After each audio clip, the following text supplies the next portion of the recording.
प्यारे साथी, नमस्कार। स्वागत है आपका मेंटर नोवा में और मेंटर नोवा की इस सीरीज़ में जिसमें हमने बात की थी कि संविधान के 100 इम्पोर्टेंट क्वेश्चन्स की चर्चा करेंगे। क्योंकि आप लोग जिस हिसाब से तैयारी कर रहे हैं और उसको अपनी दिशा दे रहे हैं, तो मैं अब्दुल कलाम की एक बात आपके सामने प्रस्तुत करना चाहूँगा कि सपने वो नहीं होते जो हमें सोते हुए आते हैं, जो हम सोते हुए देखते हैं।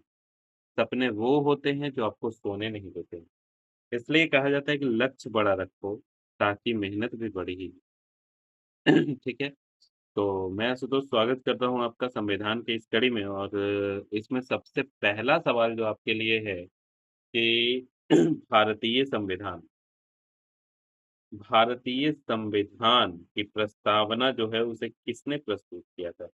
प्रस्तावना को किसने प्रस्तुत किया था? उद्देश्य प्रस्तावना को किसने प्रस्तुत किया? ठीक है?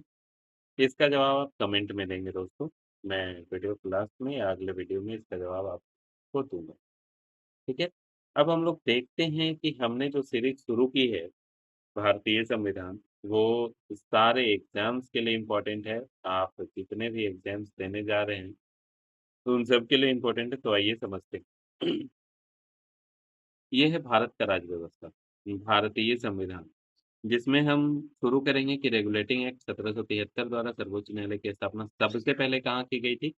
तो सर्वोच्च न्यायालय की स्थापना सबसे पहले कलकत्ता में की गई थी और कलकत्ता में जो सर्वोच्च न्यायालय की स्थापना हुई थी प्रारंभ में, वो किन क्षेत्रों का न्याय करता था? तो बंगाल का।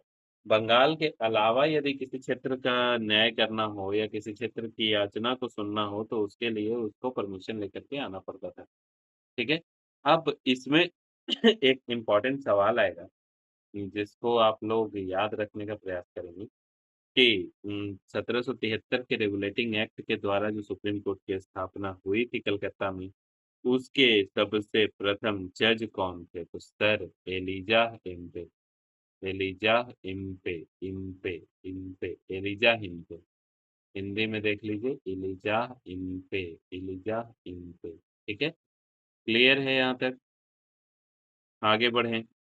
क्वेश्चन नंबर 2 भारतीयों को भारत के शासन में भाग लेने का अधिकार किस अधिनियम के द्वारा प्राप्त हुआ था? तो चार्टर एक्ट 1833 के द्वारा।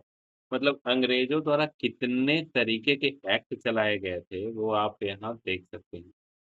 इसके बाद खुद का सवाल है कि भारतीय विधान परिषद को बजट पर बहस करने की शक्ति कब दिया गया था? वो 1892 में। भारतीय विधान परिषद में बजट पर बहस दिया गया था 1892 1892 आगे आते हैं केंद्रीय विधानमंडल सर्वप्रथम किस अधिनियम द्वारा द्विसदन बनाया गया? तो द्वैध शासन प्रणाली लागू की गई या द्विसदनात्मक व्यवस्था लागू की गई, इसको हम कहेंगे 1919 के भारत शासन अधिनियम के द्वारा द्विसदन का व्यवस्था द्विसदन उच्च सदन और निम्न सदन का व्यवस्था किया गया था।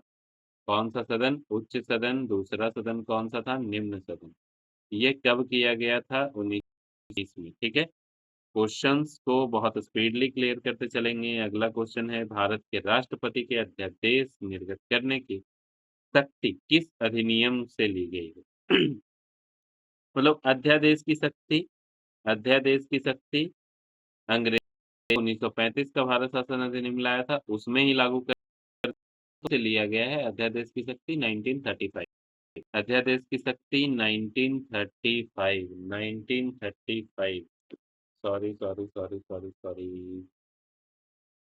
हुँ, ठीक है? अब आते हैं कि भारत का संवैधानिक विकास जो होता है, भारत का स आइए इसको समझते हैं, भारत का संवैधानिक विकास कॉन्स्टिट्यूशनल डेवलपमेंट ऑफ इंडिया कि भारत में संविधान लागू कैसे हुआ? मैंने पहले लेक्चर में भी समझाया था कि भारत में संविधान कोई एक दिन की प्रक्रिया नहीं थी।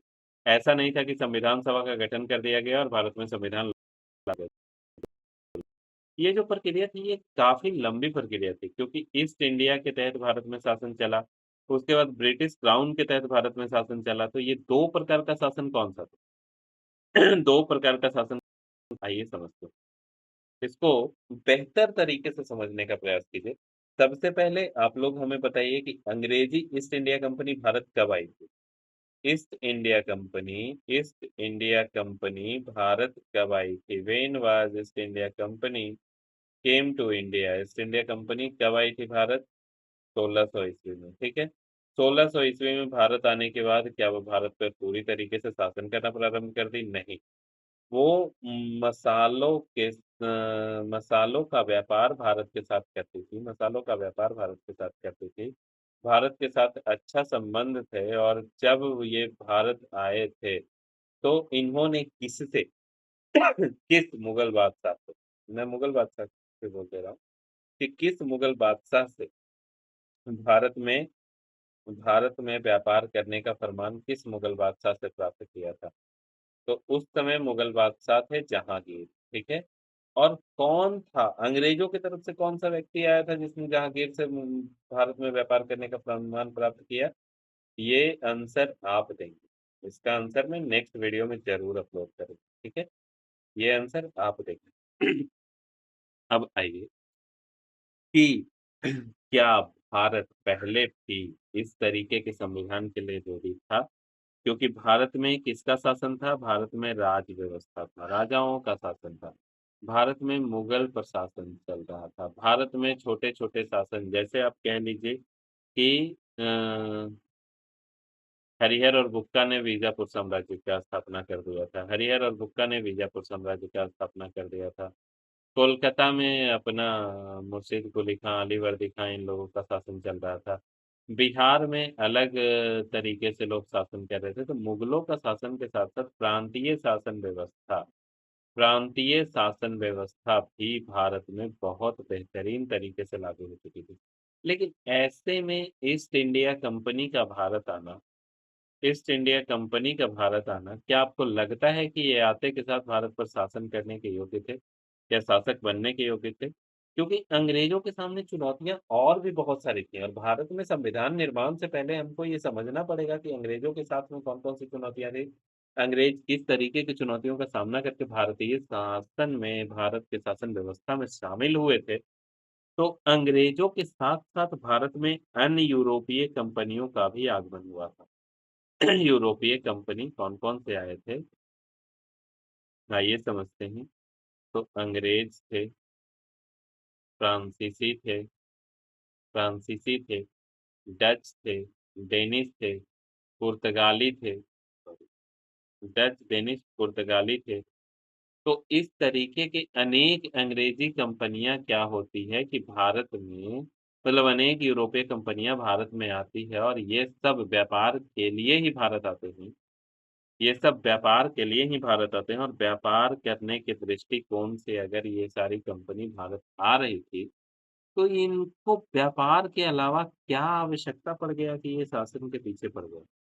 क्योंकि इन्होंने देखा कि भारतीय आपस में लड़ रहे हैं या आपस में एकजुट नहीं है और ऐसे सिचुएशन का फ़ायदा उठा करके हम यहाँ शासन कर सकते हैं, शासन करने से मेरा मुनाफ़ा ज़्यादा होगा। ऐसे सिचुएशन का फ़ायदा उठा करके ईस्ट इंडिया कंपनी क्या करती है? ईस्ट इंडिया कंपनी भारत में युद्ध या डॉक्ट्राइन ऑफ लैप्स इस तरीके का काम करना शुरू करती है, युद्ध करना शुरू करती है। तो कुछ-कुछ युद्ध किया था इन लोगों ने, जैसे बक्सर का युद्ध में ये लोग निर्णायक तरीके से जीत चुके थे और द्वैध शासन प्रणाली लागू कर दी गई थी। द्वैध शासन प्रणाली लागू कर दी गई थी, 1764। इसके बाद ही इनका शुरुआत हो जाता है क्या? तो इसके बाद ही शुरुआत हो जाता है ये रेगुलेटिंग एक्ट का। 1764 के बाद 1773 में एक रेगुलेटिंग एक्ट आया, जिसमें कहा गया कि ईस्ट इंडिया कंपनी अब शासन करेगी और बंगाल में गवर्नर होंगे, ठीक है? पिट्स इंडिया एक्ट आया 1884 में, उसको सुधारने के लिए 1793 में चार्टर एक्ट आया और फिर हर 20 साल पे एक एक्ट आ रहा था। 1813 में चार्टर आया, 33 में और 53 में। 53 के बाद ईस्ट इंडिया कंपनी के साथ भारतीयों का जो व्यवहार था वो बिल्कुल बदल चुका था। वो बिल्कुल बदल चुका था। भारत के लोग ऐसा महसूस कर रहे थे कि अंग्रेज हमें लूटने आए हैं, अंग्रेज हम पर ज़बरदस्ती शासन कर रहे हैं, अंग्रेज हमें परेशान कर रहे हैं। तो अंग्रेजों को उनका सबक सिखाने के लिए ऊपर से भारत के शासन में भारत के प्रांतीय राजाओं के साथ ये जब हस्तक्षेप कर रहे थे इन्होंने हड़प नीति अपना ली थी, डॉक्ट्राइन ऑफ लैप्स अपना लिया था। डॉक्ट्राइन ऑफ लैप्स के तहत ऐसा माना जा रहा था कि जिन राजाओं के अपने संतान नहीं होंगे, जिन शासकों के अपने संतान नहीं होंगे, उनकी मृत्यु के बाद उनकी संपत्ति हड़प ली जाएगी और यह संपत्ति ईस्ट इंडिया कंपनी की संपत्ति मानी जाएगी और उस पर शासन करने का अधिकार ईस्ट इंडिया कंपनी का होगा। ऐसे में बहुत सारी भारतीय रियासतों पर ये चैलेंज आ गया था, ये परेशानी आ गई थी और इन रियासतों में अवध अवध था, झांसी था, हैदराबाद था, इन रियासतों में। तो इन रियासतों में डॉक्ट्राइन ऑफ लैप्स लागू तो किया गया था, डॉक्ट्राइन ऑफ लैप्स लागू तो किया गया था, लेकिन ये लोग इसी वजह से हताहत थे।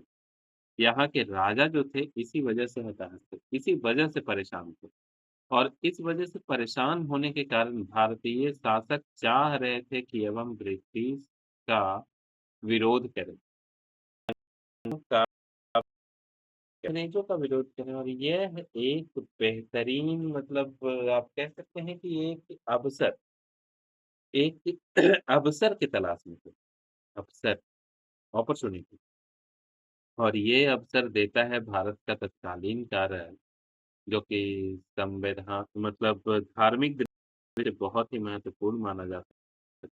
धार्मिक लगता है कि भारतीयों के लिए गौ हिंदुओं के लिए निषिद्ध माना गया है और वैसे ही मुस्लिमों के लिए सूअर की चर्बी या सूअर का हत्या निषिद्ध माना गया है।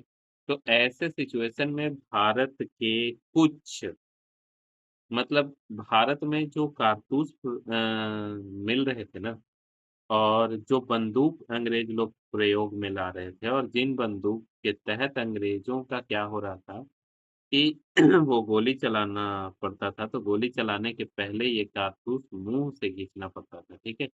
इसके वजह से धर्म पर एक गहरा आघात लग रहा था, धर्म पर एक गहरा आघात लग रहा था और धार्मिक आघात कोई भी भारतीय नहीं झेलता, कभी भी धार्मिक आघात नहीं झेलता क्योंकि जानवर का के कारण उस चलाने से मना कर दिया।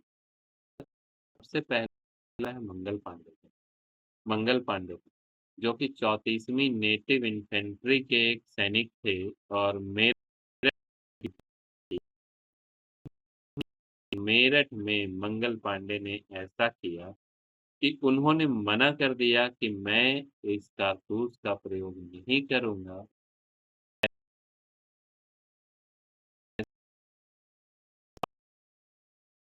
कोर्ट मार्शल जब दिया गया तो ये विद्रोह करके निकल गए। इनके विद्रोह के वजह से एक पृष्ठभूमि तैयार हुई और मेरठ से दिल्ली की दूरी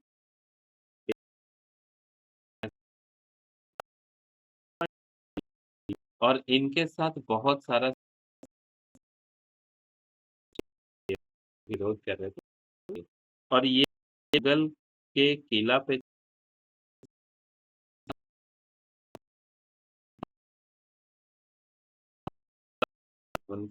कम था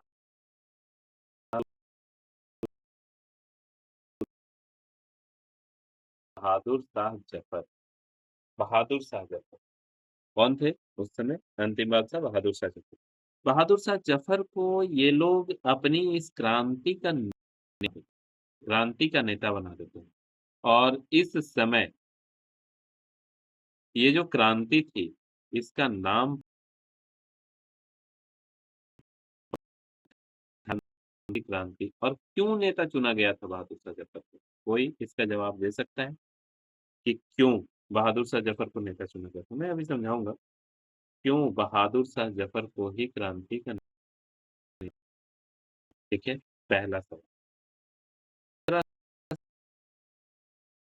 की क्रांति हम लोग पॉलिटी पढ़ रहे हैं तो 1857 की क्रांति की क्या प्रासंगिकता है? क्यों हम इसको डिस्कस कर रहे हैं?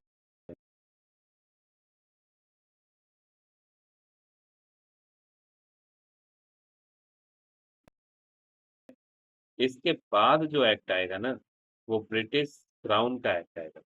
मतलब अब शासन जो है वो सीधा-सीधा ब्रिटेन की महारानी के हाथ में चला जाएगा और ब्रिटिश क्राउन का एक्ट आएगा। इसलिए हम समझने का प्रयास कर रहे हैं कि 1857 में कौन-सी वो पृष्ठभूमि बनी जो 1853 के बाद संभवतः में एक्ट आने वाला था, लेकिन 73 में ना आकर के 1858 में एक्ट आ गया और इस एक्ट के बाद शासन सीधा-सीधा ब्रिटेन के हाथ में चला गया था।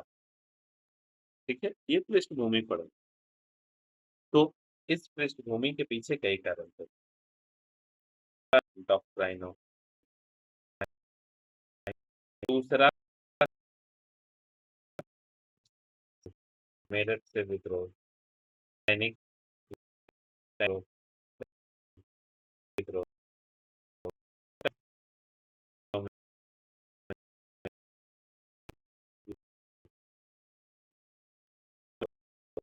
में तो भारतीय लोग का संतोष उत्पन्न हो रहे हैं। इसमें आप देखिए कि कौन-कौन नेतृत्व कर रहे हैं। तो लखनऊ ल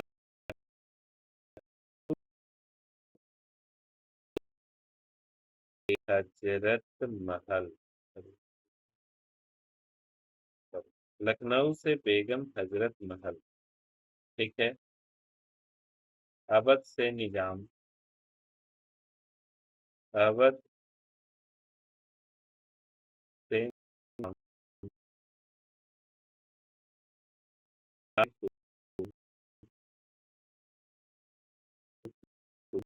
बिस्कुरारा से कर रहे थे ये और झांसी से झांसी से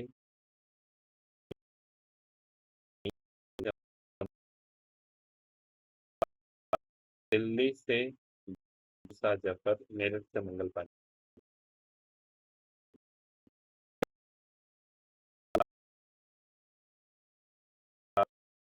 आइए, अब यहाँ तक जो पढ़े उससे एक सवाल। ईस्ट इंडिया कंपनी का सबसे पहला शासन अधिनियम कब आया? सबसे पहला शासन अधिनियम कब आया? कौन से साल में? दूसरा सवाल, कलकत्ता में हाईकोर्ट का स्थापना कब किया गया? कोलकाता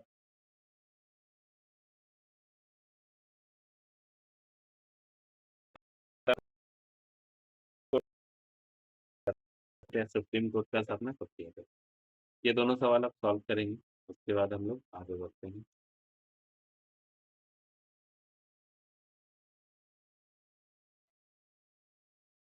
आइए,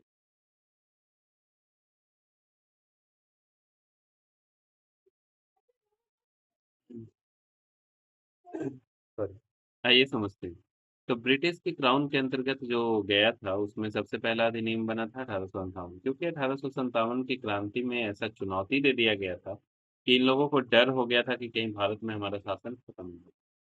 उसके बाद आता है 1861 का अधिनियम, फिर 1892, फिर 1909, फिर 1919। अब आपके लिए सवाल, 1909 के अधिनियम को और किस नाम से जाना जाता है? और 1919 को अधिनियम को और किस नाम से जाना जाता है? दोनों नाम का हम एक रेफरेंस दे रहे हैं, वो आप कमेंट में बताइएगा। तो उन मॉन्टेग्यू चेम्सफोर्ड सुधार और मार्ले मिंटो सुधार, ठीक है? कौन सा मॉन्टेग्यू चेम्सफोर्ड था और कौन सा मार्ले मिंटो था, ये आपको बताना।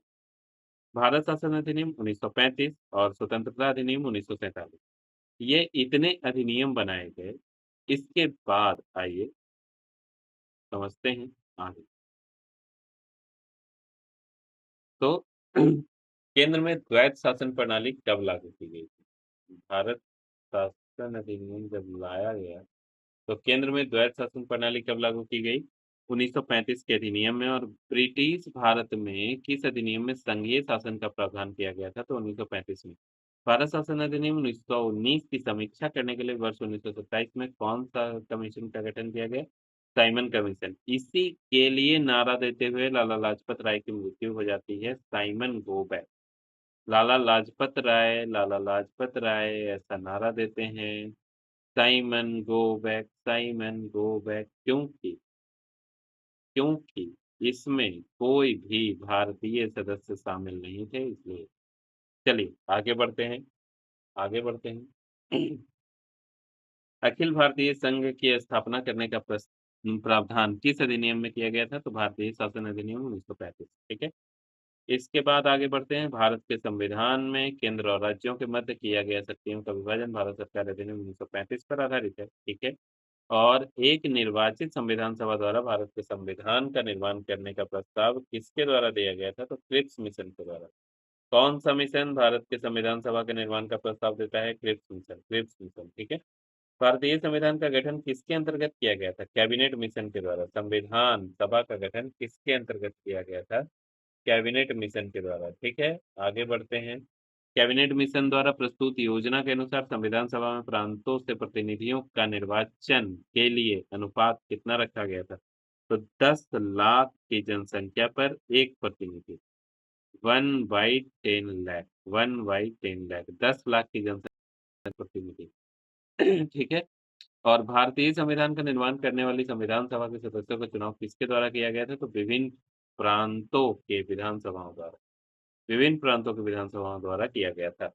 अब आइए, अंतरिम सरकार जो बनता है भारत का, अंतरिम सरकार, उस सरकार में कौन-कौन से नेता थे और उनका विभाग क्या था? तो विदेशी मंत्रालय किसके अंतर्गत था? जवाहरलाल नेहरू के पास। सरदार वल्लभ भाई पटेल, गृह सूचना और प्रसारण मंत्रालय, गृह सूचना और प्रसारण मंत्रालय, सरदार वल्लभ भाई पटेल। वल्लभ भाई पटेल को और किस नाम से जाना जाता है? Iron man of India, iron man of India, iron man of India. यहाँ पर एक सवाल और, भारत का प्रथम प्रधानमंत्री जवाहरलाल नेहरू, भारत का प्रथम राष्ट्रपति डॉक्टर राजेंद्र प्रसाद। डॉक्टर राजेंद्र प्रसाद से संबंधित संविधान का एक और सवाल कि संविधान सभा के अस्थायी अध्यक्ष किसे चुना गया था? डॉक्टर राजेंद्र प्रसाद को। संविधान सभा का अस्थायी अध्यक्ष किसे चुना गया था? डॉक्टर राजेंद्र प्रसाद को। जॉन मथाई कौन सा विभाग संभाल रहे थे? उद्योग और नागरिक आपूर्ति विभाग। जगजीवन राम कौन सा विभाग संभाल रहे थे? श्रम विभाग। सरदार बलदेव सिंह रक्षा विभाग और लियाकत अली खान वित्त विभाग, लियाकत अली खान वित्त विभाग। अंतरिम सरकार में शिक्षा विभाग किसके अंतर्गत? सी राजगोपालाचारी के पास, ठीक।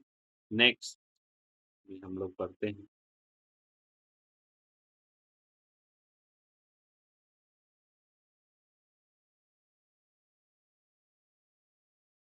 आइए नेक्स्ट स्लाइड देखें।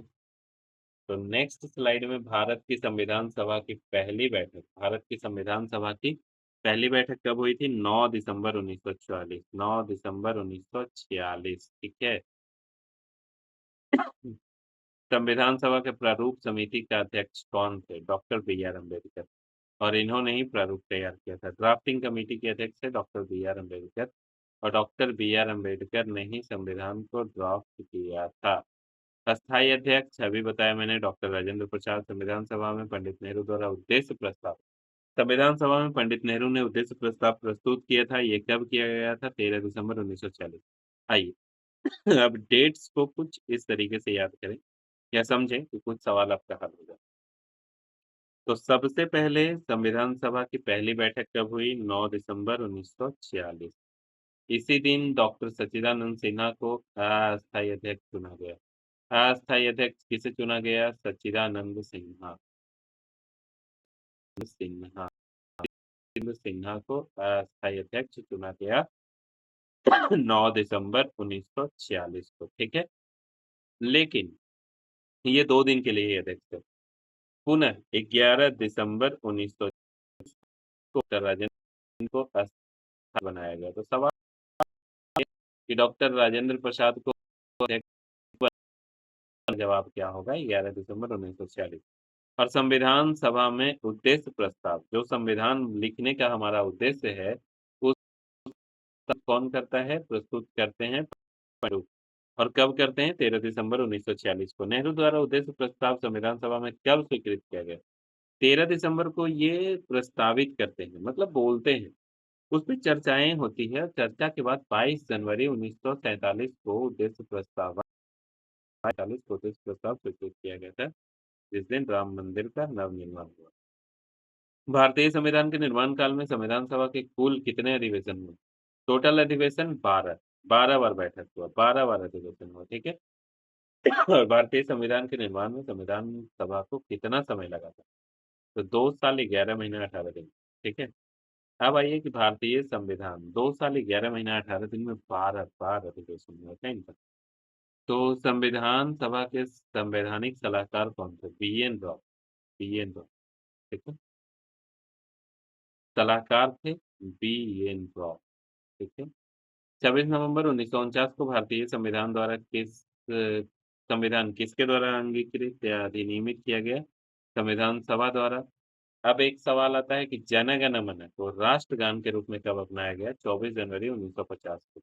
अब भारत सरकार द्वारा अशोक स्तंभ को राष्ट्रीय चिन्ह के रूप में कब अंगीकृत किया गया था? तो 26 जनवरी 1950 को। अब एक सवाल, अशोक स्तंभ में कितनी तीलियां हैं? अशोक स्तंभ में जो चक्र है, कहता है यह चक्र हमारा कदम कभी न रुकेगा, इसमें टोटल कितनी तीलियां? तो ये आप कमेंट में बताइए, देखना चाहते हैं कि आपको पता है या नहीं। आगे, संविधान सभा की सलाहकार समिति के अध्यक्ष सरदार वल्लभ भाई पटेल थे। संविधान सभा की झंडा समिति के अध्यक्ष डॉक्टर राजेंद्र प्रसाद थे। और प्रमुख समितियां एवं उनके अध्यक्ष कौन कौन रहे हैं ये देख लेंगे, और इधर जो सवाल है हमारा इसे भी देख लेंगे, ठीक है?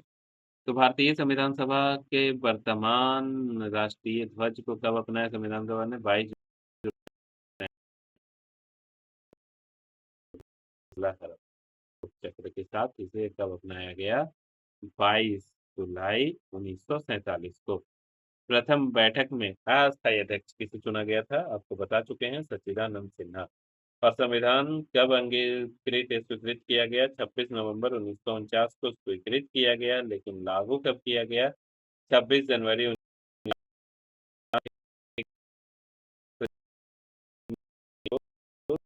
बन करके तैयार था।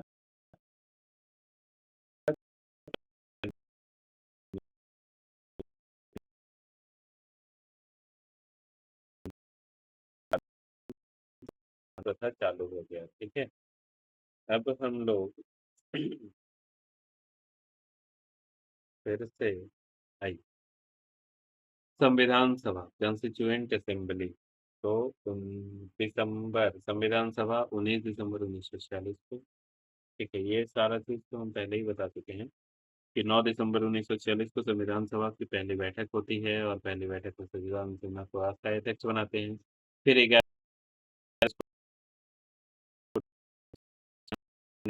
13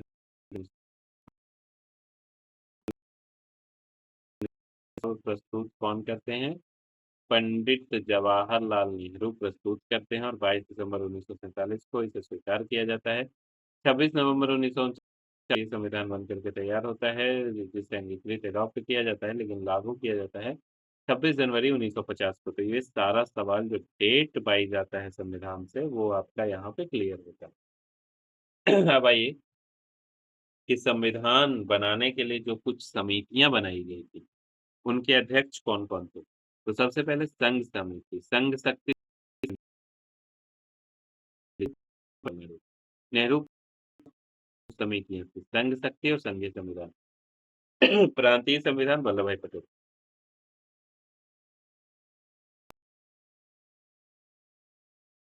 मैन ऑफ इंडिया, भारत का लौह पुरुष, भारत का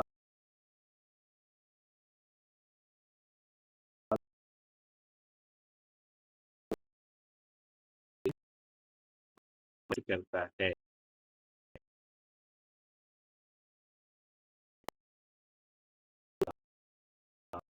अब आइए प्रारूप समिति के अध्यक्ष doctor B R Ambedkar, B R Ambedkar. Drafting committee के संविधान को मौलिक अधिकार के अध्यक्ष और वल्लभ प्रक्रिया नियम समिति राजेंद्र प्रसाद के। राज्यों के लिए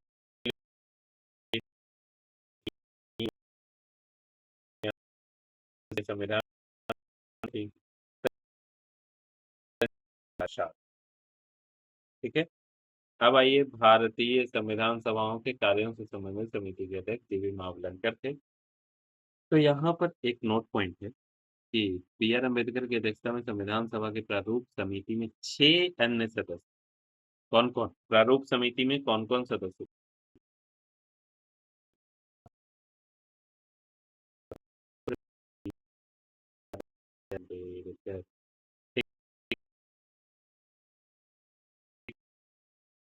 स्वामी, एन गोपाला के मुंशी, मित्र, सैयद मोहम्मद सादुल्लाह और डीपी किसान। इतने लोग थे यहाँ पे। अब आइए कि संविधान सभा में डॉक्टर बी आर अम्बेडकर के अध्यक्षता में प्रारूप समिति का गठन जो किया गया था तो प्रारूप समिति में कितने ड्राफ्टिंग कमेटी में कितने सदस्य थे? ठीक है। और इनका गठन कब हुआ था? तो 29 अगस्त 1947 को। ड्राफ्टिंग कमेटी कब बनाया गया था? 29 अगस्त 1947 को।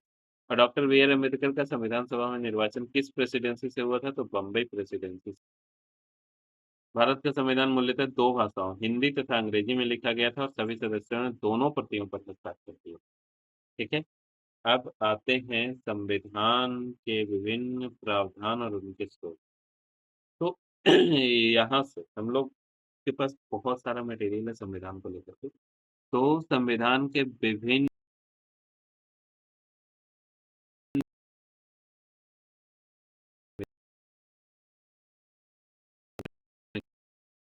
मौलिक कहाँ से लिया गया है? रूस से। मूल नीति निर्देशक कहाँ से लिया गया है? आयरलैंड से। तो कौन सा कहाँ से लिया गया है ये सब चर्चा करेंगे।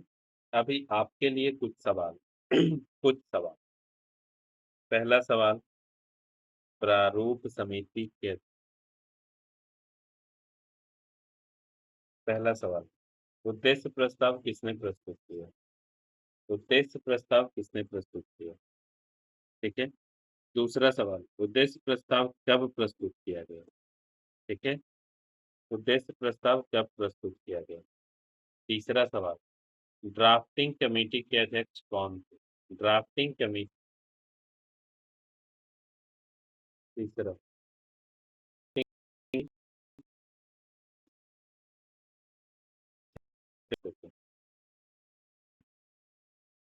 दो और सवाल आपके लिए। अस्थायी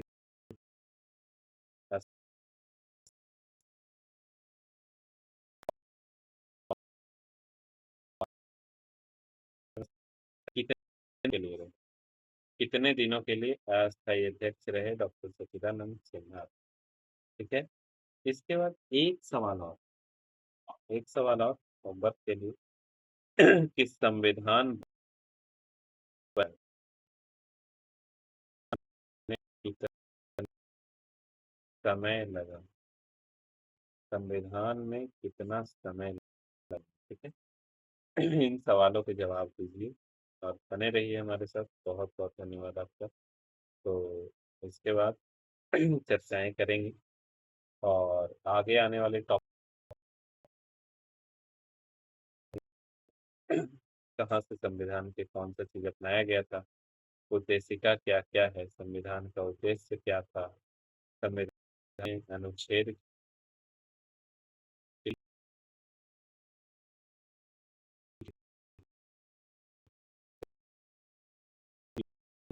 और डिटेल्स लिखेगा कि भारतीय संविधान को भारतीय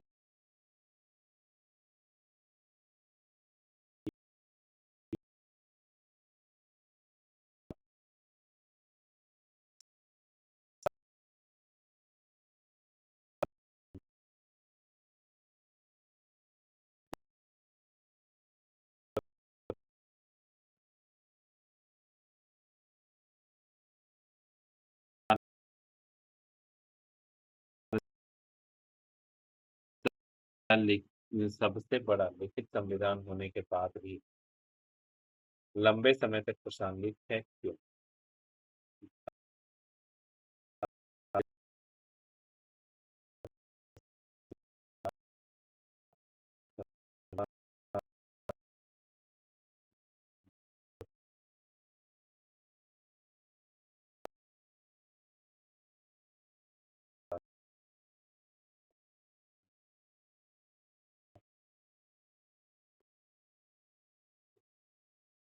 संविधान